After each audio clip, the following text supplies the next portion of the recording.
Κυρίες και κύριοι, Χριστός Ανέστη, χρόνια πολλά. Ευχές στην Ελλάδα σε όλους τους Έλληνες και τον απανταχού ελληνισμό. Πριν περάσουμε σε ένα επόμενο βίντεο για τη θαλάσσια χωροταξική στρατηγική, θεωρώ μία μικρή αναδρομή στο παρελθόν απαραίτητη για να καταλάβουμε και κάποια πράγματα αλλά και κάποιους όρους που ίσως οι περισσότεροι από εμάς να μην κατέχουμε, να μην γνωρίζουμε επακριβώς τι μπορεί να σημαίνει.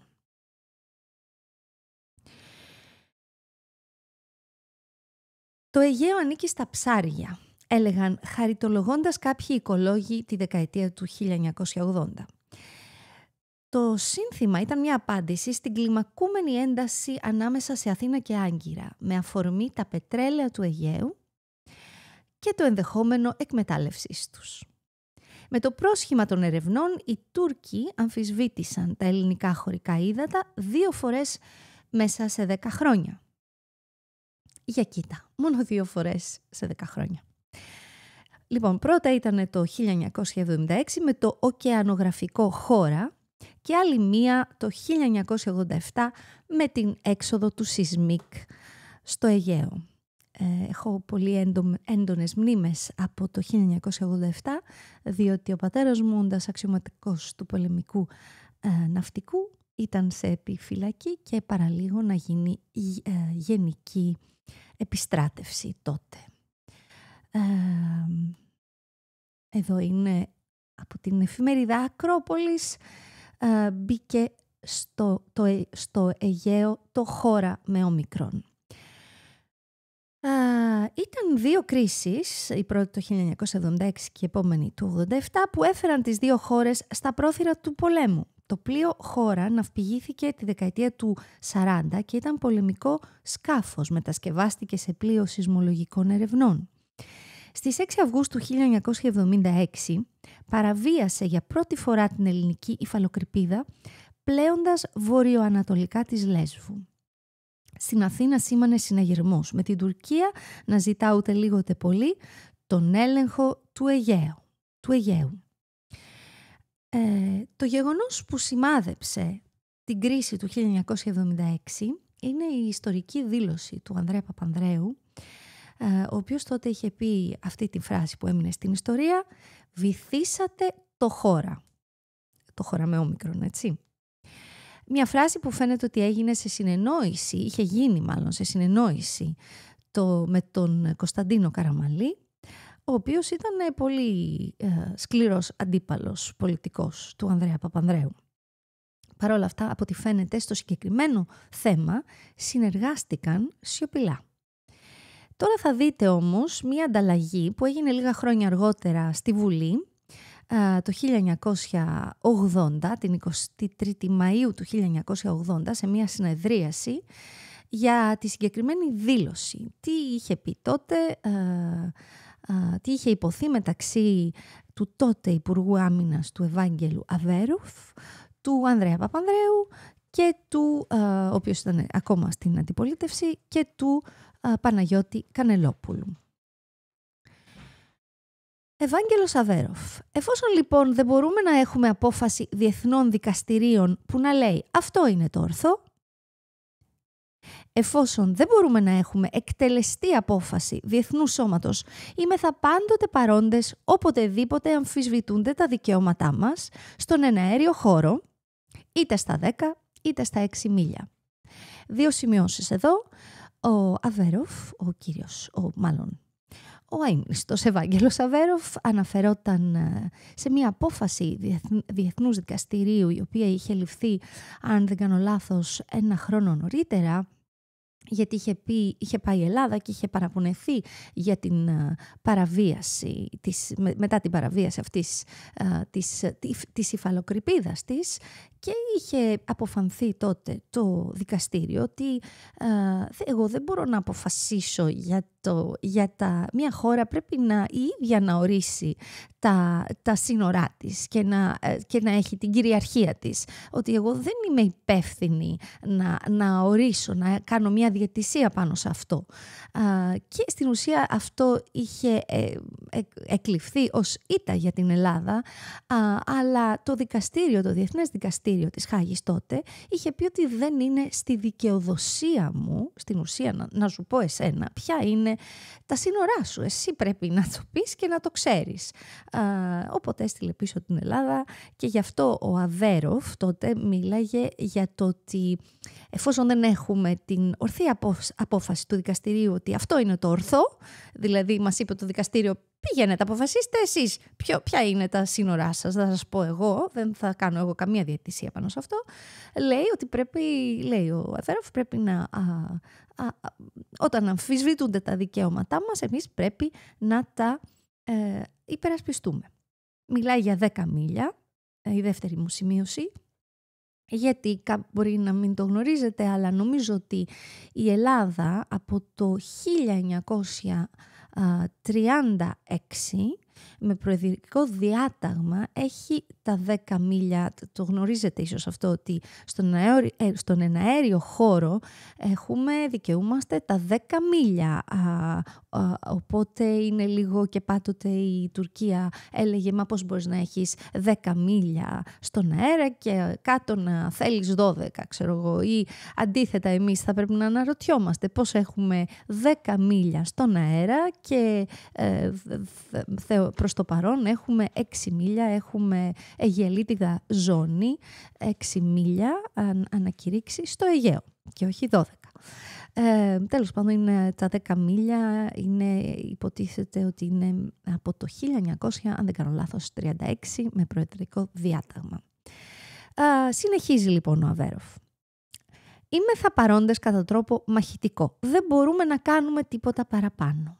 Όποιος θέλει παραπάνω, θέλει πολιτική του βυθίσατε το χώρα. Εκεί λοιπόν τα πυρά του Αβέροφ είναι απέναντι στον Ανδρέα Παπανδρέου. Θέλει πολιτική καταρρίψεων. Κατηγορεί λοιπόν τον Ανδρέα Παπανδρέου ότι ήθελε να καταρρίψει το ωκεανογραφικό. Βεβαίως το ωκεανογραφικό δεν είναι πολεμικό πλοίο, είχε πολίτες απάνω, ερευνητές, οπότε ως προς αυτό θεωρήθηκε μεμπτό και σε αυτό κάνει αναφορά ο Αβέροφ, θεωρήθηκε μεμπτή η δήλωση του Παπανδρέου του 1976. Συνεχίζει ο Αβέροφ. Αυτό θέλει πολιτική καταρρίψεων. Αυτό δεν θα το κάνουμε εμείς. Και αν ακολουθούμε σωστή τακτική ή όχι, σε 18 μήνες θα έχει την ευκαιρία να το κρίνει ο ελληνικός λαός. Οι 18 μήνες ήταν ο Οκτώβριος του 1981, όπου τελικά ο Ανδρέας Παπανδρέου με το Πασόκ κέρδισε τις εκλογές πανηγυρικά. Τελειώνει ο κύριος Αβέροφ και τα χειροκροτήματα από την κυβερνητική πτέρυγα είναι ατελείωτα. Σήκωνεται ο κύριος Ανδρέας Παπανδρέου, ο αείμνηστος Ανδρέας Παπανδρέου, τότε πρόεδρος του Πασόκ. Κύριε Πρόεδρε, θα ήθελα να αναφερθώ σε 2 σημεία. Το πρώτο είναι το περίφημο «βυθίσατε το χώρα». Έχω πολλές φορές δεχθεί τα πυρά και της κυβέρνησης και του τύπου πάνω σε αυτό το σύνθημα. Είμαι δυστυχώς δεσμευμένος και δεν είμαι σε θέση να μιλήσω. Οποιαδήποτε φθορά και αν αυτό επιφέρει, γιατί σέβομαι κοινές αποφάσεις σε κρίσιμα θέματα, οποιοδήποτε και αν αυτό επιφέρει, γιατί σέβομαι κοινές αποφάσεις σε κρίσιμα θέματα. Εδώ λοιπόν υπάρχει μια παραδοχή του Παπανδρέου ότι αυτό ήταν μια κοινή απόφαση, μάλλον σε συνεννόηση με την κυβέρνηση τότε, το 1976.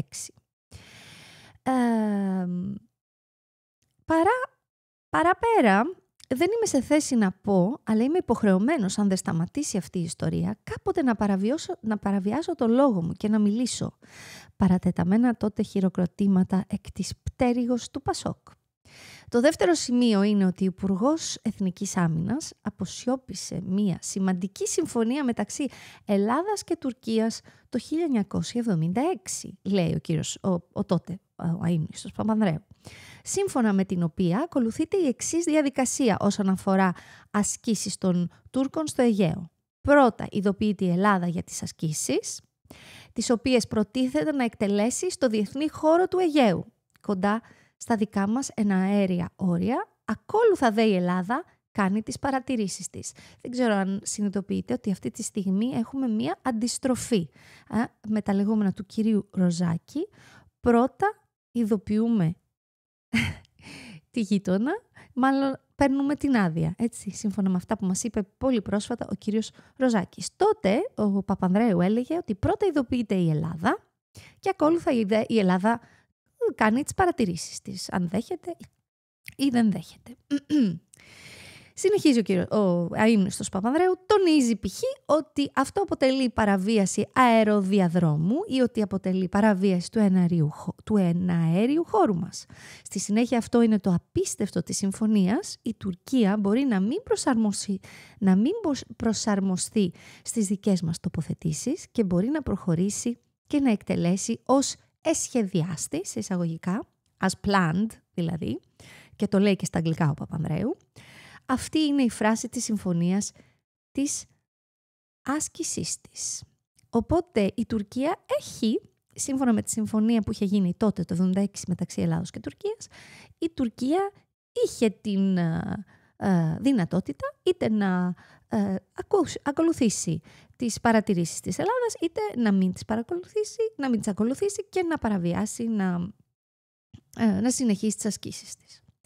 Αυτά μας τα μαθαίνει ο Ανδρέας Παπανδρέου στο βήμα της Βουλής. Συνεχίζει. Και ποιο προνόμιο διατηρεί πλέον η Ελλάδα να απευθυνθεί προς διεθνείς οργανισμούς όπως είναι το ΙΚΑΟ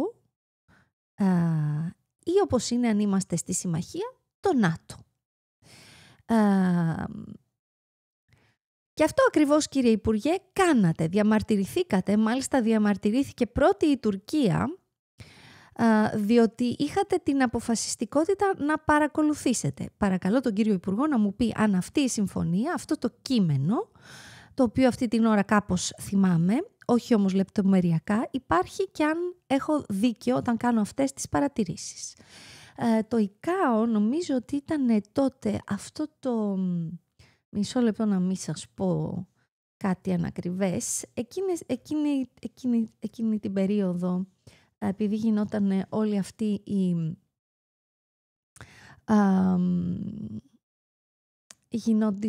γινόντουσαν...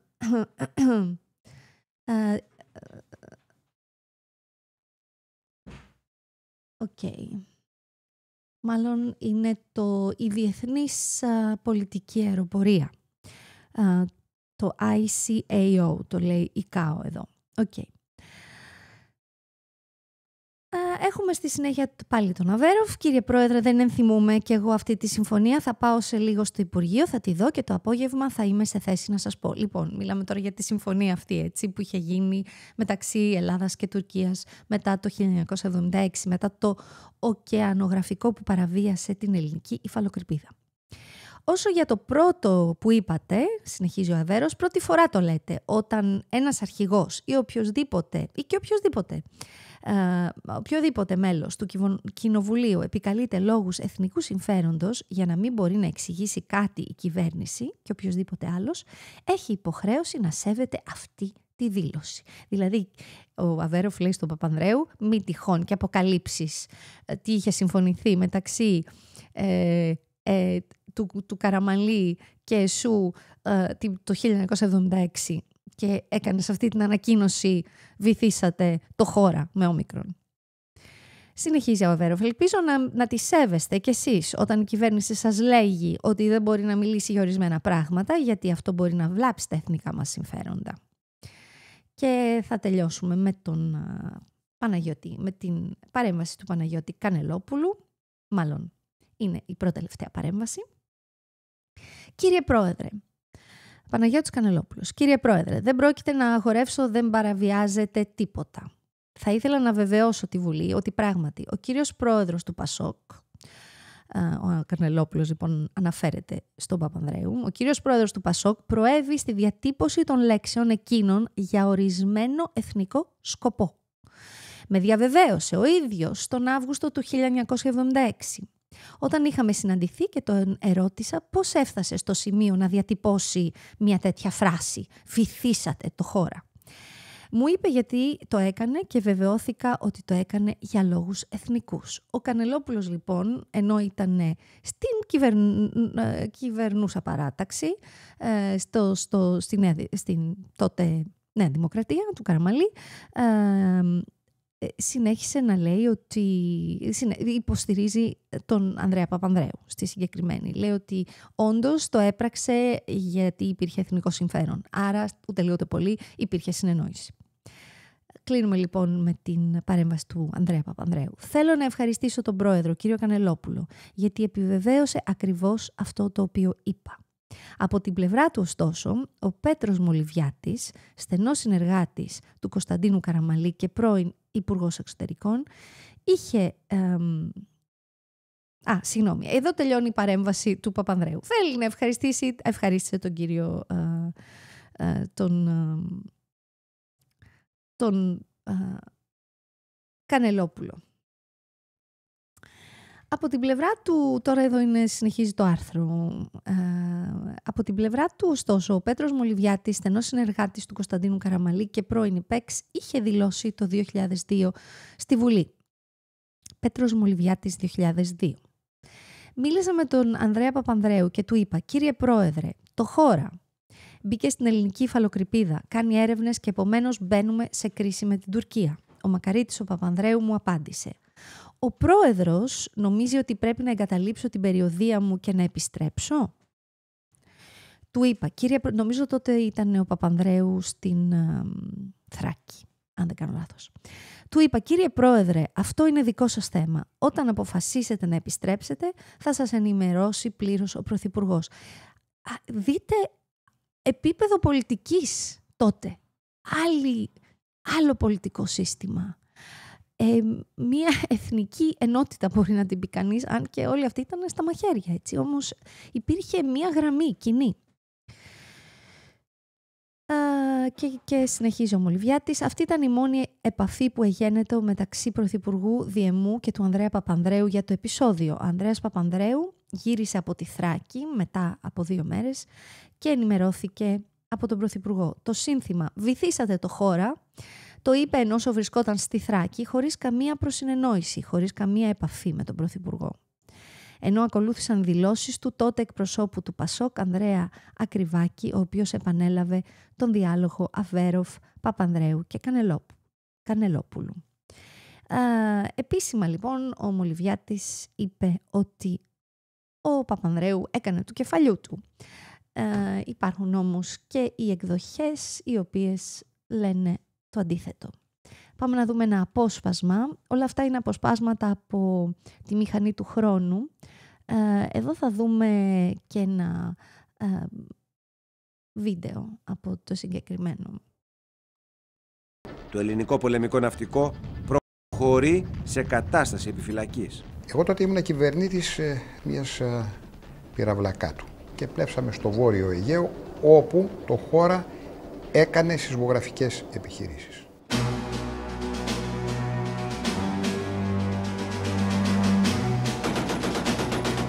Το Πεντάγωνο παίρνει άμεσα μέτρα πολεμικής ετοιμότητας.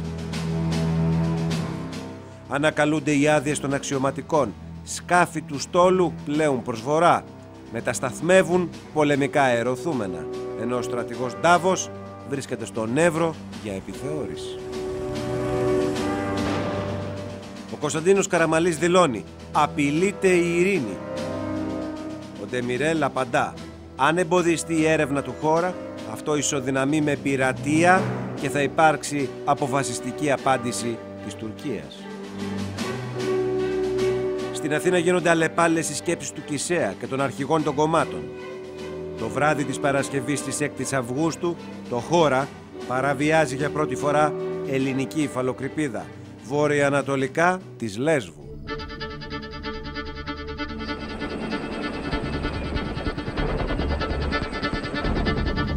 Οι 2 στόλοι βρίσκονται αντιμέτωποι.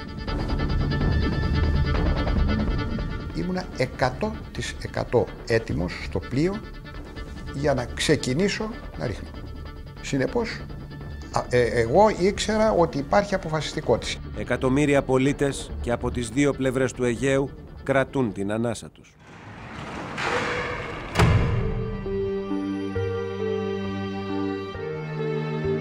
Ο Ανδρέας Παπανδρέου περιοδεύει στις ακριτικές περιοχές της Βορείου Ελλάδος. Στην Αλεξανδρούπολη κάνει μια ιστορική δήλωση. Βυθίσατε το χώρα. Έτυχε να είμαι παρόν, είπε ότι αν παραβιαστούν τα κυριαρχικά δικαιώματα στο Αιγαίο της Ελλάδος, τότε θα πρέπει να βυθίσετε το χώρα. Ήταν μια δήλωση που τάραξε την Τουρκία και έγινε ύστερα από παρασκηνιακές διαβουλεύσεις με προφανείς εθνικούς στόχους. Η ακριβής δήλωση του Ανδρέα Παπανδρέου ήταν η εξής. Εφόσον παραβιάζονται τα σύνορά μας, γιατί η κυβέρνηση δεν έδωσε την άμεση ελληνική απάντηση στην τουρκική επιβολή, γιατί δεν ευήθησε το χώρα. Οι δηλώσεις Παπανδρέου για το βυθίσατε το χώρα έγιναν εγνώση και της κυβερνήσεως και ήταν μια πολιτική που ήθελε να στείλει το μήνυμα ότι πιέζομαι από την αντιπολίτευσή μου και δεν μπορώ να κάνω πίσω. Μπορούσε η κυβέρνηση να απευθυνθεί πλέον προς τη διεθνή κοινότητα, προς το ΝΑΤΟ, προς την Ευρωπαϊκή Ένωση, που δεν υπήρχε εκείνη την εποχή, την ΕΟΚ, τέλος πάντων κτλ. Και να τους πει: κοιτάξτε να δείτε ποια είναι η θέση μου. Η αντιπολίτευση μου λέει να τους βυθίσω. Και εγώ, επειδή φέρομαι υπεύθυνα, επειδή φέρομαι σοβαρά και με μετριοπάθεια, δεν τους βυθίζω. Οι φήμες ότι παίζανε μπάλα, έτσι. Κυβέρνηση και αντιπολίτευση. Τώρα κοιτάμε μπροστά σε αυτά τα που συμβαίνουν σήμερα και συγκρίνουμε. Ενώ ξέρουμε ότι και τότε τίποτα δεν ήταν ρόδινο. Όμως είναι φοβερό το πόσο διαφορετική είναι πλέον η πολιτική ζωή στη χώρα. Δεν υπάρχει τίποτα. Δεν υπάρχει καν έτσι ένας τρόπος να σε εισαγωγικά παίξουν μπάλα. Και με αυτόν τον τρόπο, σε έναν έξυπνο τρόπο, να μπορέσουν να ασκήσουν πολιτική, εθνική πολιτική για το καλό της χώρας και του λαού και της κυριαρχίας μας. φορτίζει ακόμα περισσότερο την κατάσταση. Οι εφημερίδες της εποχής γράφουν «Τουρκικοί πύραυλοι που ανήκουν στο ΝΑΤΟ σκοπεύουν την Ελλάδα». Ο Τούρκος Πρωθυπουργός Σουλεϊμάν Ντεμιρέλ δηλώνει «Τα Δωδεκάνησα δεν είναι ελληνικά». Ο Κωνσταντίνος Καραμανλής απαντά λακωνικά «Θα χτυπήσουμε αν επιχειρηθεί κατάληψη των νήσων». Το χώρα επιστρέφει στη Σμύρνη και προς το παρόν αποφεύγονται τα χειρότερα. Στην περίπτωση που θα πάρουν...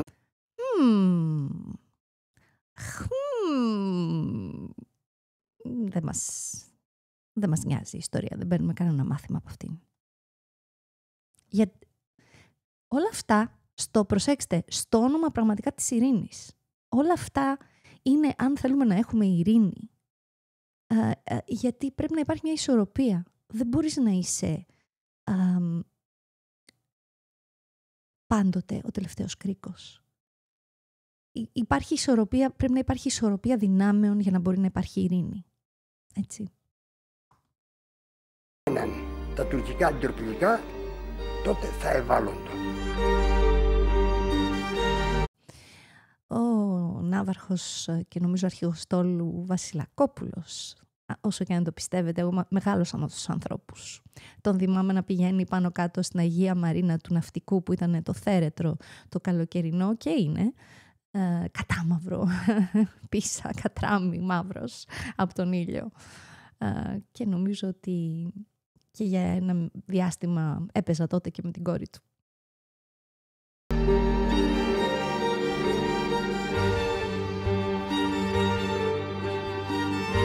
Η αναδίπλωση της Τουρκίας, ο Ντεμιρέλ λέει. Βλέπει την ελληνική αποφασιστικότητα και αναδιπλώνεται. Δεν θέλουμε να δημιουργήσουμε προβλήματα με την Ελλάδα ή να προκαλέσουμε μια σύγκρουση ανάμεσα στις δύο χώρες. Αλλά δεν μπορούμε να επιτρέψουμε στους Έλληνες να διακηρύσουν ότι το Αιγαίο είναι δική τους λίμνη. Βλέπετε, η Τουρκία έκανε πίσω γιατί είδε την αποφασιστικότητα της ελληνικής πλευράς. Για κοίτα κάτι πράγματα. Η αποφασιστικότητα φέρνει την αποτροπή και στην ουσία φέρνει μια ισορροπία και φέρνει την ειρήνη. Δεν νομίζω, δεν έχει νόημα να δούμε παραπάνω. Όποιος θέλει μπορεί να ανατρέξει. Δεν ξέρω αν το ανέφερα. Ό,τι διάβασα νωρίτερα ήταν αποσπάσματα από τη μηχανή του χρόνου, ένα πολύ παλαιότερο άρθρο και διάφορα αποσπάσματα, αλλά επίσης το συγκεκριμένο απόσπασμα, το βίντεο ήταν και αυτό από τον ίδιο ιστότοπο. Πάμε τώρα λοιπόν από το βυθίσατε το χώρα στο βυθίσατε τη χώρα. Και αυτή η φράση είναι κλεμμένη από ένα άρθρο του Αυγούστου του 2020, όπου γινόντουσαν τότε πάρα πολλά. Αν θυμόσαστε, εμείς ήμασταν σε lockdown, εμείς όλοι εμείς, όλος ο πλανήτης. Και τότε γινόντουσαν πάρα πολλά και πάρα πολύ λίγοι, όλοι τότε ασχολιόντουσαν με τον κορονοϊό και και τις πολιτικές, και ήδη ακούγαμε το πώς κάθε μέρα ήμασταν με τα κρούσματα και το πώς πεθαίνανε. Εν τω μεταξύ πέρναγε το τουρκολιβικό και όχι μόνο. Την περίοδο εκείνο, λίγο αργότερα, έγιναν και διάφορα άλλα. Γενικώς τα χρόνια του κορονοϊού έγιναν διάφορα με τη γείτονα και με τις άλλες χώρες, τα οποία πέρασαν έτσι στον ντούκου. Πάμε να δούμε, βάζοντας αυτό το χάρτη, όχι αυτό, λάθος, με συγχωρείτε, πάμε πάλι σε μένα. Ένα δευτερόλεπτο. Πάμε να δούμε λοιπόν στο σήμερα, σχεδόν στο σήμερα, γιατί είμαστε πάλι στο 2020.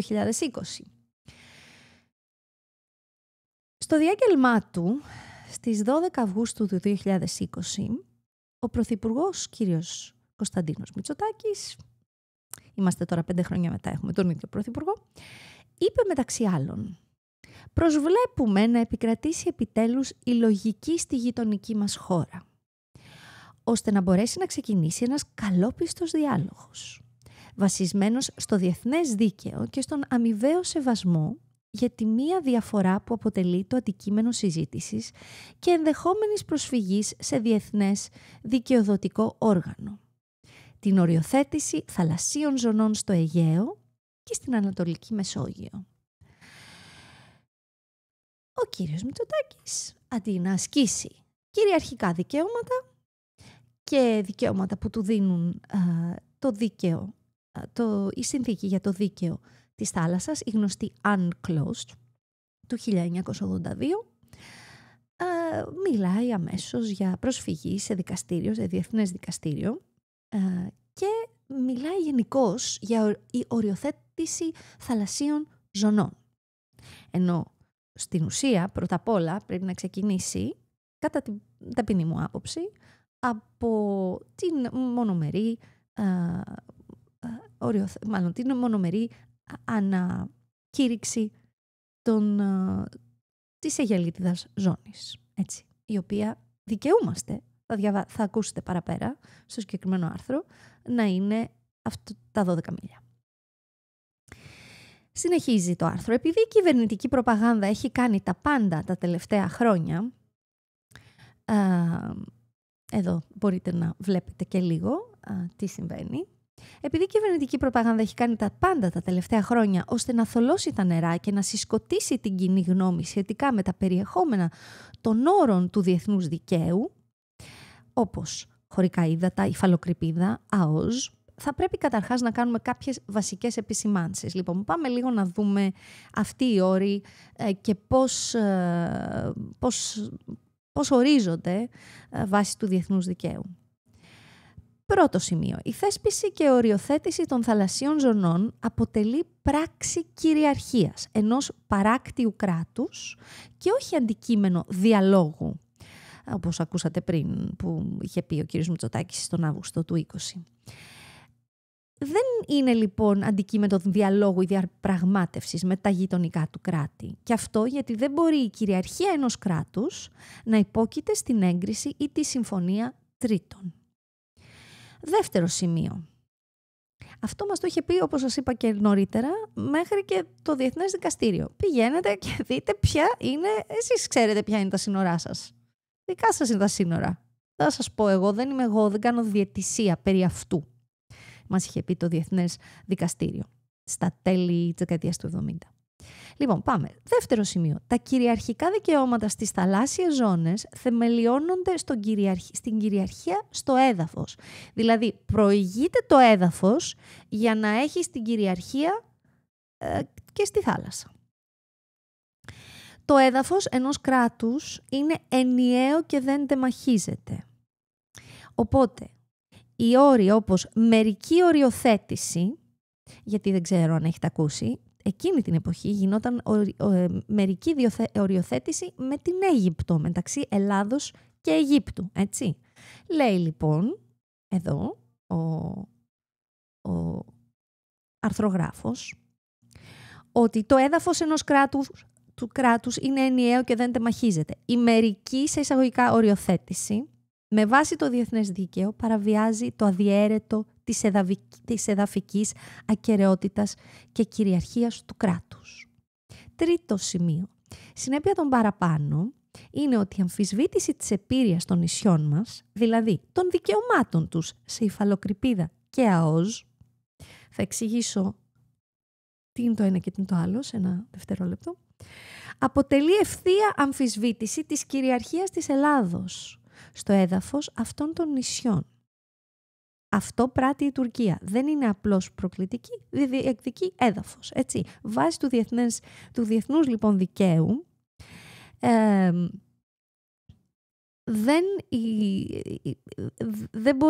δεν μπορούν τα νησιά μας να μην έχουν επίρρεια.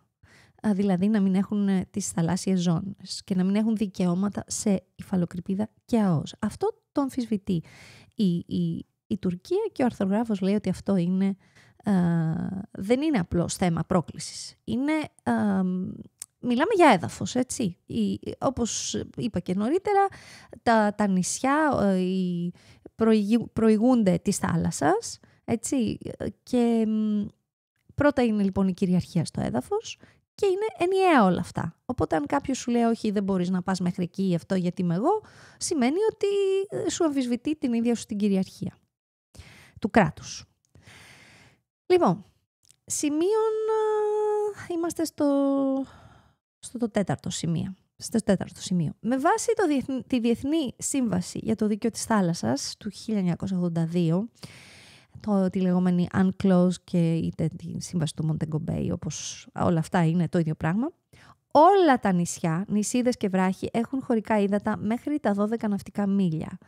Τα 10 αντικειμένα δικαιούνται υφαλοκρηπίδα και ΑΟΣ μέχρι τα 200 ναυτικά μίλια. Εδώ θέλω να πω για την υφαλοκρηπίδα και ΑΟΣ. Η υφαλοκρηπίδα είναι όρος που κανονικά θα πρέπει να τον καταργήσουμε. Όλοι μας οι πολιτικοί θα πρέπει να τον καταργήσουν, γιατί στην ουσία έχει καταργηθεί. Πλέον χρησιμοποιείται μόνο η ΑΟΣ, η ανεξάρτητη οικονομική ζώνη, και περιλαμβάνει και την υφαλοκρηπίδα. Δηλαδή, μιλάμε για όλες τις οικονομικές δραστηριότητες που μπορούν να γίνουν, δηλαδή κάτω από το ΑΟΣ μπαίνει και η υφαλοκρηπίδα και εννοούμε όλες τις δραστηριότητες και στη θάλασσα και στο υποθαλάσσιο, τα ψάρια, η αλεία κλπ, αλλά και στο βυθό. Δηλαδή, τυχόν έρευνες και για εξορίξεις κλπ. Ή εξορίξεις.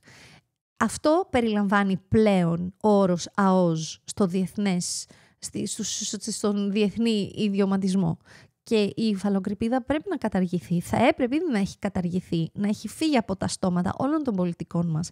Διότι η Τουρκία χρησιμοποιεί τον όρο υφαλοκρηπίδα ως γεωλογική υφαλοκρηπίδα. Δηλαδή λέει, εγώ έχω η υπερωτική Τουρκία, εν πάση περιπτώσει, κατεβαίνει κάτω μέχρι το βυθό και πάει διαγώνια και περνάει και πάει κάτω από τα νησιά του Αιγαίου. Άρα αυτή είναι η γεωλογική υφαλοκρηπίδα και αυτό είναι το επιχείρημά της, ότι τα νησιά δεν έχουν, γιατί η δική της υφαλοκρηπίδα, η Τουρκία δηλαδή, ο βράχος της κάτω στο βυθό επεκτείνεται κάτω και από τα νησιά μας. Αυτό είναι το δικό της το επιχείρημα, το οποίο βεβαίως δεν ισχύει τουλάχιστον με όρους νομικού δικαίου πλέον, γιατί όλα μπαίνουν κάτω από το ΑΟΣ και πάνω στη θάλασσα, τα καράβια, τις οικονομικές δραστηριότητες και την αλληλεία, δηλαδή τα ψάρια και το βυθό. Τελείωσε. ΑΟΣ, όποιος ξαναχρησιμοποιεί, όποιον πολιτικό ακούτε να χρησιμοποιεί τη λέξη υφαλοκρηπίδα, θεωρώ ότι το κάνει, αν δεν το κάνει εν γνώση του και το κάνει από ηλιθιότητα, θα πρέπει κάποιος να το τραβήξει το αυτί, αλλά εγώ γενικά είμαι καχύποπτη, διότι εξυπηρετεί ένα θολό τοπίο και στην ουσία εξυπηρετεί μια ρητορική ανοιχτής διαμάχης με τη γείτονα, δηλαδή στην ουσία ρίχνει λαδάκι στη φωτιά, να υπάρχει αυτή η κατάσταση. Ίσως δεν ξέρω για ποιο λόγο, δεν ξέρω, για να έχουμε συνεκμετάλλευση, για να παραχωρήσουμε έτσι μερικά, δεν ξέρω εδώ να ξαναβάλουμε εδώ το χάρτη ή να μην τον ξαναβάλουμε. Πρέπει να σας εξηγήσω και τι είναι αυτός ο χάρτης. Επόμενο σημείο. Ελπίζω να καταλάβατε το θέμα της ΑΟΣ πλέον, σκέτο ΑΟΣ, και η ΑΟΣ φτάνει μέχρι τα 200 ναυτικά μίλια από την στεριά, από το έδαφος, από την, πώς θα το πούμε, από την κυριαρχία του εδάφους μας. Από εκεί ξεκινούν τα 200, ξεκινάει η αρχή και μετράμε 200 μίλια πιο πέρα. Θα δούμε αργότερα και σε κάποια άλλη εκπομπή το πώς μετρούνται όλα αυτά. Λοιπόν, επόμενο λοιπόν σημείο. Η θέσπιση των θαλασσίων ζωνών ενός κράτους γίνεται μονομερός ως πράξη κυριαρχίας, με χάραξη γραμμών βάσης. Να το κιόλας, εδώ το εξηγεί. Χαράσει μια χώρα τις γραμμές βάσης και κατάθεση στον ΟΗΕ του πίνακα συντεταγμένων που ορίζουν τις ζώνες αυτές. Λοιπόν, πολύ απλά, είτε κλείνεις τους κόλπους μιας νήσου, είτε πας όπως πάει το νησί και από εκεί μπορείς να μετρήσεις 200. Το πιο συνήθες νομίζω, γιατί υπάρχουν δύο, αν θυμάμαι σωστά, δύο μέθοδοι. Η μία είναι κλείνεις τους κόλπους και αφού τους έχεις κλείσει από εκεί που κλείνουν μετράς τα 200 μίλια, ή πας με κάποιες άλλες γραμμές βάσης και μετράς 200 μίλια. Η διαφορά δεν έχει και πολύ μεγάλη διαφορά, φαντάζομαι. Αυτή λοιπόν η πράξη γίνεται μονομερός, στέλνει τον πίνακα συντεταγμένων στον ΟΗΕ. Φανταστείτε ότι από τα 142 κράτη που έχουν υπογράψει αυτή τη σύμβαση για το δίκαιο της θάλασσας, οι 136 χώρες, τα 136 κράτη έχουν υπογράψει, έχουν πράξει έχουν κάνει πράξη αυτό το δικαίωμά τους και έχουν ανακηρύξει ΑΟΣ, τα 12 μίλια κλπ. Είμαστε λοιπόν μόνο 6 χώρες εξ αυτών που έχουν υπογράψει τη Σύμβαση για το Δίκαιο της Θάλασσας, που δεν έχουμε ανακηρύξει την κυριαρχία μας. Δεν έχουμε δεν έχουμε ανακηρύξει ΑΟΣ, δεν έχουμε ανακηρύξει τα 12 μίλια κλπ. Είμαστε μία εκ των 6. Το έχουν πράξει μεταξύ άλλων ακόμα και η Κύπρος, έτσι, χώρα υποκατοχή. Ακόμα και η Αλβανία. Η Ελλάδα όχι. Επόμενο σημείο. Η μονομερής αυτή θέσπιση και οριοθέτηση οφείλει να είναι σύμφωνα με τις αρχές του διεθνούς δικαίου. Τα γειτονικά παράκτια κράτη μπορούν να προβούν σε συμφωνίες για την οριοθέτηση της μεταξύ τους ΑΟΣ, αλλά και αυτό δεν είναι υποχρεωτικό. Δηλαδή, εμείς πρώτα πρέπει να κάνουμε αυτό. Τώρα, μετά, πολύ καλά μπορεί οι γείτονές μας να διαφωνήσουν, θα κάτσουμε σε ένα τραπέζι και θα διαπραγματευτούμε, αλλά η πρώτη μας κίνηση, η πρώτη πράξη πρέπει να έχει γίνει. Αν δεν γίνει αυτό, πώς μπορούμε να λέμε το οτιδήποτε? Δεν θα υπήρχε ποτέ κάποιο θέμα καλωδίου γιατί έχουν τρελαθεί με αυτό το καλώδιο παράδειγμα, εάν είχαμε κάνει αυτές τις κινήσεις. Κάνεις τη μονομερή αυτή κίνηση, την οποία σου δίνει το δικαίωμα το διεθνές δίκαιο να την κάνεις, είσαι μέλος αυτής της σύμβασης, έχεις υπογράψει ότι θα το κάνεις και εφόσον διαφωνήσει ο γείτονας, τότε ευχαρίστως να κάτσεις στο τραπέζι, να πεις «ΟΚ, εντάξει, εδώ μπορούμε να διαπραγματευτούμε, εδώ αν θέλεις να πάμε πίσω λίγα μίλια, εδώ ωραία, εδώ σε αυτή την ΑΟΣ, αν θέλεις και εσύ να ψαρεύεις, δεν ξέρω εγώ τι». Δηλαδή, αλλά αν δεν έχεις κάνει πρώτα τη μονομερή αυτή πράξη, τι περιμένεις? Βεβαίως και θα περιμένεις δηλώσεις και προκλήσεις σε εισαγωγικά ή χωρίς. Πραγματικά, μέχρι και η καθηγήτρια που δεν θυμάμαι αυτή τη στιγμή, Κιβέλου νομίζω, στο Πάντιο, η οποία μας έγινε γνωστή μετά από αυτή την δημοσίευση της θαλάσσιας χωροταξικής στρατηγικής τις προηγούμενες εβδομάδες, η κυρία Κιβέλου είπε ότι από την μία μεριά η Τουρκία έχει δίκιο να παραπονιέται για το καλώδιο, γιατί αν εμείς δεν έχουμε κάνει αυτό που οφείλουμε να έχουμε κάνει απέναντι στο διεθνές δίκαιο, την ανακήρυξη ΑΟΖ, Αιγέλη, ζώνη κλπ, η Τουρκία βεβαίως και έχει κάθε λόγο να αμφισβητεί. Αυτή είναι η πολιτική της. Αυτό κάνει. Εμείς τι κάνουμε? Εντάξει. Τελευταίο σημείο. Διάλογος και διαπραγματεύσεις χωρίς προηγούμενη κατοχύρωση της κυριαρχίας. Εδώ είναι στην ουσία αυτό που σας έλεγα μόλις τώρα. Διάλογος και διαπραγματεύσεις χωρίς προηγούμενη κατοχύρωση της κυριαρχίας του κράτους με θέσπιση των θαλασσίων ζωνών του δεν νοείται. Πώς θα κάνουμε διάλογο αν δεν έχουμε κάνει το αυτονόητο πρώτα? Παρεκτός αν χρησιμοποιείται ως πρόσχημα, και αυτό συμβαίνει κατά την άποψή μου, συμφωνώ με αυτό που το γράφει, χρησιμοποιείται όλη αυτή η ιστορία ως πρόσχημα από τις δικές μας κυβερνήσεις, έτσι, για να είμαστε ξεκάθαροι, για την παραχώρηση εθνικής κυριαρχίας. Τελεία και παύλα. Ο εχθρός είναι στη χώρα μας. Και βάζω μέσα και την αντιπολίτευση και τις αντιπολιτεύσεις, άμα θέλετε, γιατί ο Θεός να τις κάνει αντιπολιτεύσεις αυτές. Βλέπετε τη διαφορά μεταξύ μιας άλλης εποχής, της δεκαετίας του 80 και τώρα. Μιλάμε για 50 χρόνια κοντά και 49 χρόνια από το 1976, όπου ήταν πάνω απ' όλα υπήρχε και ένα εθνικό συμφέρον. Αυτή τη στιγμή, οτιδήποτε, αν μιλήσεις για εθνικό συμφέρον, θα σε πούνε εθνικιστή. Παναγία μου. Λοιπόν, δεν νοείται λοιπόν, εκτός και αν χρησιμοποιείται ως πρόσχημα για την παραχώρηση εθνικής κυριαρχίας. Στην περίπτωση αυτή, λέει ο αρθρογράφος, ισοδυναμεί με εθνική προδοσία. Εντάξει. Θα πάω λίγο πιο γρήγορα, αν και αυτό το άρθρο έχει εξαιρετικό ενδιαφέρον.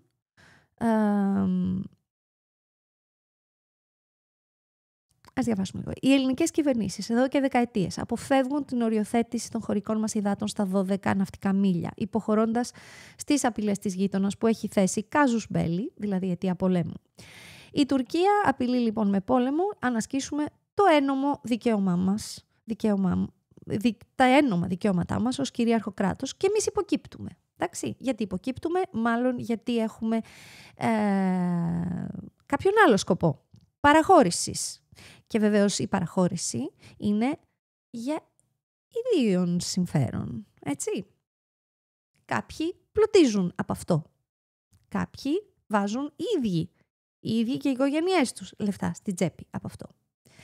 Συνεχίζω. Ανταυτού οι ελληνικές κυβερνήσεις προβάλλουν ως δίθεν δείγμα ωριμότητας, ψυχραιμίας, έτσι πάντα αυτά ακούμε, ψυχραιμία, ωριμότητα, ο κύριος Μητσοτάκης μιλώντας για τη γείτονα, για διάθεση καλή γειτονία, στην τακτική τους να καλούν την Τουρκία σε διάλογο. Τη στιγμή που αυτή απειλεί ευθέως για την κυριαρχία μας, καλύπτοντας πίσω από εύβυχες φράσεις την πολιτική ενδοτισμού στις παράνομες απαιτήσεις της. Εντάξει.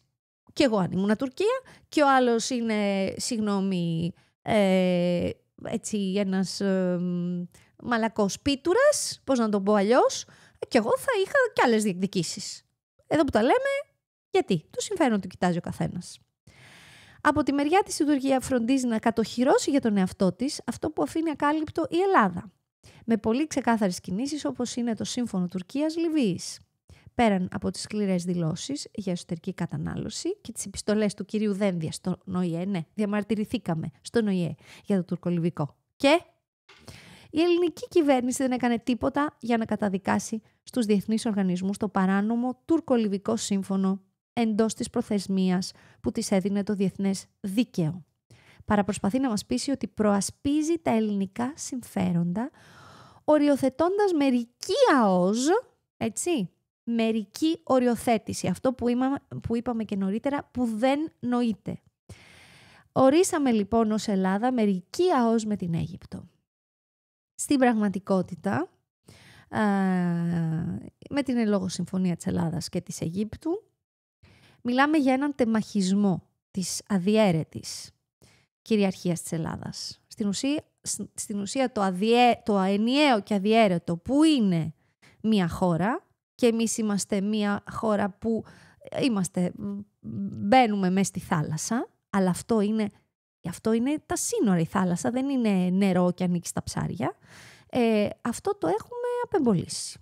Έτσι. Είμαστε, δεν ξέρω, γαλαντόμοι. Δεν είμαστε μόνο χοφάιδες, όπως έλεγε και ένας άλλος υπουργός της αντιπολίτευσης της σημερινής, του ΣΥΡΙΖΑ, υπουργός εξωτερικών, ο κύριος, πώς τον λέγανε, αυτός, καταλάβατε. Λοιπόν, ικανοποιούμε λοιπόν συγχρόνως ως χώρα επίσης όλα τα αιτήματα της Αιγύπτου χωρίς κανένα αντάλλαγμα, και αναιρούμε την αλφαβήτα του διεθνούς δικαίου αναφορικά με τη μέση γραμμή και τα 12 ναυτικά μίλια. Η οριοθέτηση με την Αίγυπτο έγινε μόνο δυτικά του 28ου, εδώ βλέπετε στο χάρτη, νάτος ο χάρτης, αυτός είναι ο 28ος μεσημβρινός. Η οριοθέτηση με την Αίγυπτο έγινε μόνο δυτικά του 28ου μεσημβρινού, δηλαδή η κυβέρνησή μας ήταν πολύ προσεκτική, ώστε να μην θίξει τις περιοχές που διεκδικεί η Τουρκία. Αυτές είναι οι περιοχές που διεκδικεί η Τουρκία, εδώ βλέπετε. Ξεκινάει εδώ που τελειώνει η Ρόδος και πάει σχεδόν μέχρι εκεί που είναι η Πάφος, μέχρι την Κύπρο. Οπότε εμείς, κάνοντας αυτή τη μερική οριοθέτηση με την Αίγυπτο, δεν θίξαμε καμία από αυτές τις περιοχές που δείχνει αυτός ο χάρτης. Αξιώσαμε λοιπόν την Τουρκία στο να έχει τις δικές της αξιώσεις και επίσης κατοχυρώνει με αυτόν τον τρόπο και τις αξιώσεις του συμφώνου μεταξύ Τουρκίας-Λιβύης, του γνωστού τουρκολιβικού. Οπότε είτε κάναμε επιστολές προς τον ΟΗΕ είτε όχι, αυτές που έκανε ο κύριος Δένδιας, στην πράξη τις έχουμε αναιρέσει. Γιατί εδώ κάναμε τη συμφωνία με την Αίγυπτο, μερική οριοθέτηση, για να μην προσβάλλουμε τις διεκδικήσεις της γείτονας. Λοιπόν, αναγνωρίσαμε επίσης, αυτά προσέξτε έτσι, από το 2020, αναγνωρίσαμε ότι κάποια νησιά μας έχουν περιορισμένα κυριαρχικά δικαιώματα. Παράδειγμα, η Κρήτη ότι έχει 40%, η Κάσος και η Κάρπαθος 20%. Αυτά τα έχουμε στην ουσία, στην πράξη, αποδεχθεί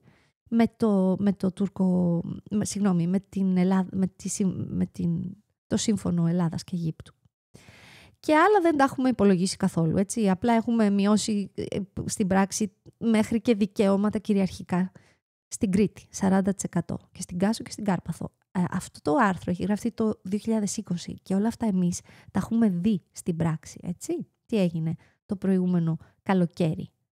Τι γίνεται τώρα με το καλώδιο. Η συμφωνία αφήνει εκτός το Καστελόριζο, το οποίο βεβαίως είναι σαν να μην υπάρχει, έτσι το βλέπουμε και στο χάρτη. Δεν είναι μόνο ότι του αναγνωρίζεται μηδενική ΑΟΣ, έτσι, είναι απλώς ότι υπογράψαμε ότι βρίσκεται σε μια περιοχή που είναι υπό αμφισβήτηση. Εδώ είναι το Καστελόριζο. Οπότε δεν υπάρχει. Πώς θα το κάνουμε δηλαδή. Το ίδιο και με τη βορειοανατολική Ρόδο, την οποία ο 28ος μεσημβρινός την κόβει στη μέση, και αναγνωρίζουμε ότι το δυτικό της τμήμα είναι ελληνικό, αλλά το 1 τρίτο βορειοανατολικά εδώ είναι αμφισβητούμενο. Μιλάμε τώρα, αυτά είναι η ελληνική κυβέρνηση τα έκανε. Δεν έχει καμία σχέση η Τουρκία με όλα αυτά. Με τη συμφωνία με την Αίγυπτο τα έκανε αυτά η ελληνική κυβέρνηση. Η ελληνική κυβέρνηση απεμπόλησε κυριαρχικά δικαιώματα της Ελλάδας, που σημαίνει ότι επιτρέπει στη γείτονα να διεκδικεί εδαφική επικράτεια. Εντάξει, για να τελειώνει η ιστορία. Έχουμε βγάλει μόνοι μας τα μάτια μας. Εμένα προσωπικά δεν μου φταίει η γείτονα. Ή τουλάχιστον δεν μου φταίει στο βαθμό που μου φταίνε οι προδοτικές κυβερνήσεις και ιδιαίτερα, εδώ αυτό που σας διαβάζω είναι αποσπάσματα από το 2020, έτσι, βλέπουμε σε τι κατάσταση μας έφεραν. Και στην πράξη έχουμε ζήσει που μπαίνουν τα καράβια, ψαρεύουν οι ψαράδες και δεν κουνιέται φύλλο, τίποτα. Υπάρχει και η Συμφωνία της Αθήνας, όλα καλά. Λοιπόν, στην ουσία λοιπόν έχουμε ακυρώσει ουσιαστικά τις διεθνείς συμφωνίες μας στην περιοχή και το συνοριακό μας status quo. Περί αυτού πρόκειται. Εμείς είμαστε αυτοί που πρώτοι έχουμε διαταράξει το status quo.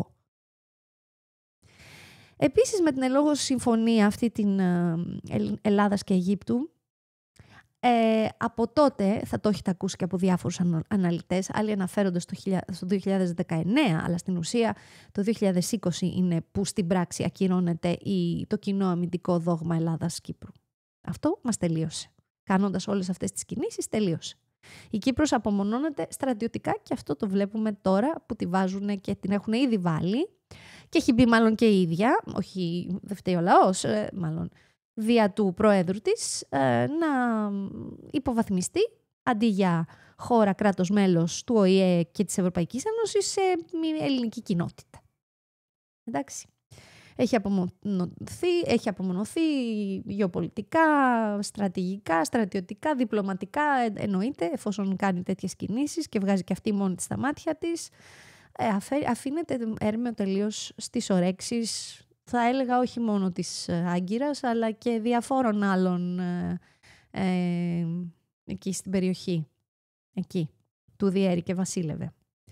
Σε περίπτωση σύραξης με την Τουρκία, μεταξύ λοιπόν Ελλάδας και Κύπρου, στην ουσία μεσολαβούν, αυτά εδώ είναι εχθρικά ύδατα.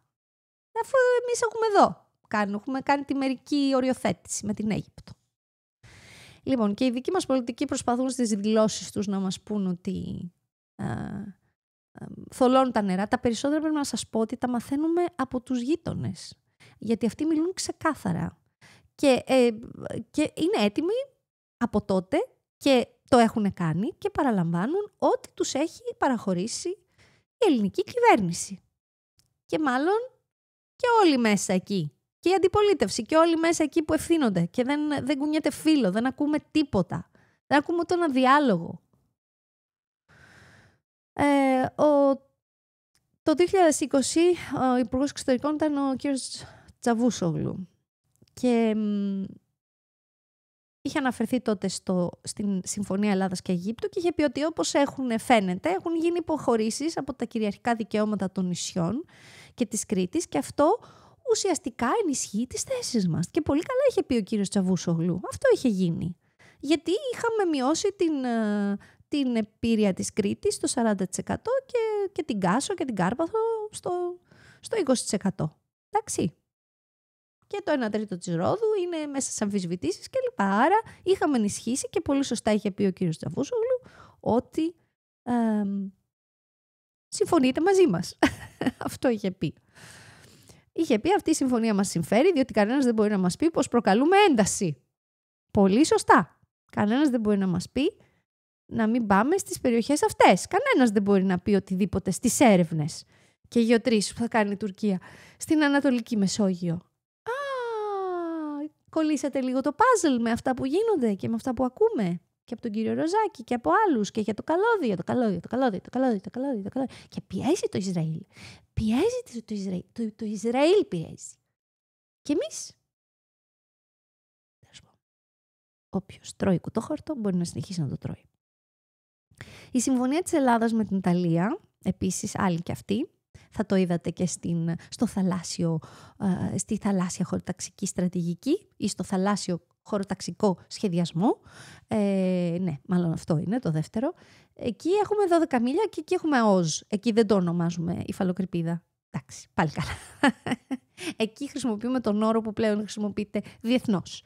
Αλλά από την άλλη μεριά, από τη μεριά της Τουρκίας, στο χάρτη του θαλάσσιου χωροταξικού σχεδιασμού, εκεί χρησιμοποιούμε τη λέξη υφαλοκρηπίδα. Οι πολιτικοί μάλλον χρησιμοποιούν. Οι ύποπτοι αυτοί τύποι. Λοιπόν, τι έλεγα.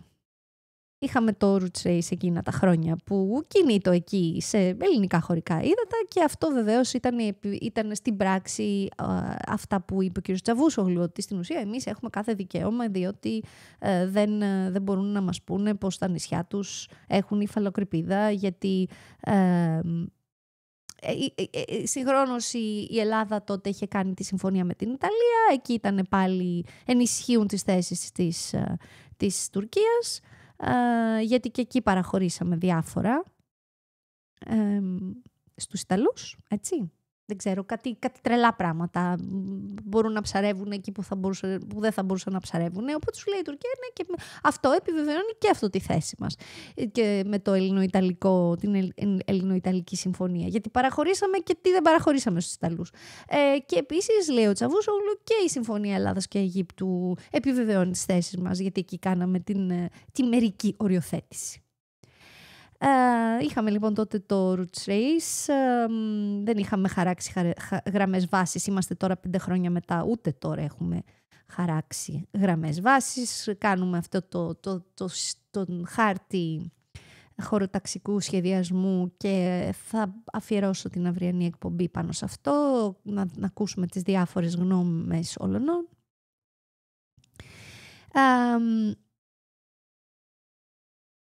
Η ίδια κυβέρνηση λοιπόν δημιούργησε στην ουσία αμφισβητούμενα ύδατα, έτσι. Μέχρι τότε λοιπόν μάλλον υπήρχαν τα αμφισβητούμενα ύδατα. Αφού το υπέγραψε τη συμφωνία με την Αίγυπτο, αυτά τα αμφισβητούμενα ύδατα της Ανατολικής Μεσογείου, δηλαδή όλα αυτά εδώ, σε αυτή την περιοχή εδώ, στην ουσία τα παραχώρησε ή τέλος πάντων τα άφησε, κλείνει το μάτι στη γείτονα και ο Τσαβούσογλου τότε έκανε πάρτι. Ο πολυπόθητος, λέει ο αρθρογράφος, διάλογος με την Τουρκία που είχε αναφέρει ο κύριος Μητσοτάκης και η προσφυγή στο Διεθνές Δικαστήριο της Χάγης δεν είναι παρά ένας εύσχυμος τρόπος για να προχωρήσουμε στην τελευταία πράξη του δράματος. Γιατί η αλήθεια είναι ότι τι θέλετε, να πάμε σε πόλεμο?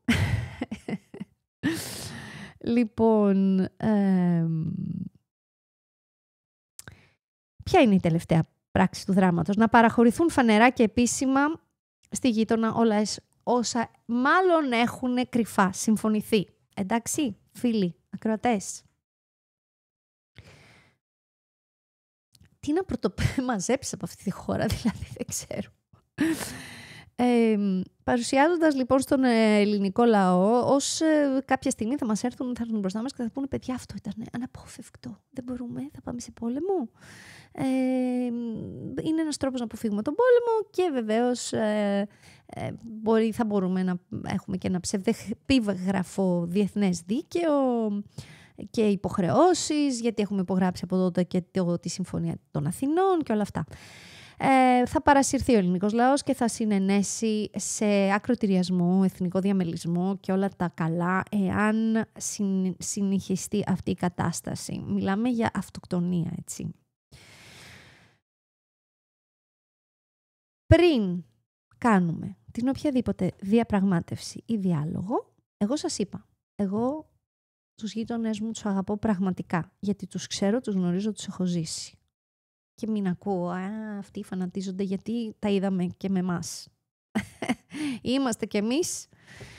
Λοιπόν, αυτά ήταν παλαιότερα Τα λέγανε στη δεκαετία του 80 κάποιοι, ότι ναι, αλλά εμείς αυτό, ενώ τον δίπλα μπορείς να τον φανατίσεις και αν έρθει να τον φανατίσεις, που δεν τους έχεις εμπιστοσύνη. Αυτό τον μπαμπούλα, το γείτονα που δεν τον γνωρίζουμε καν και ίσως θα ήταν καλό να τον γνωρίσουμε. Σκέφτομαι κάτι, έχω κάτι στο μυαλό μου.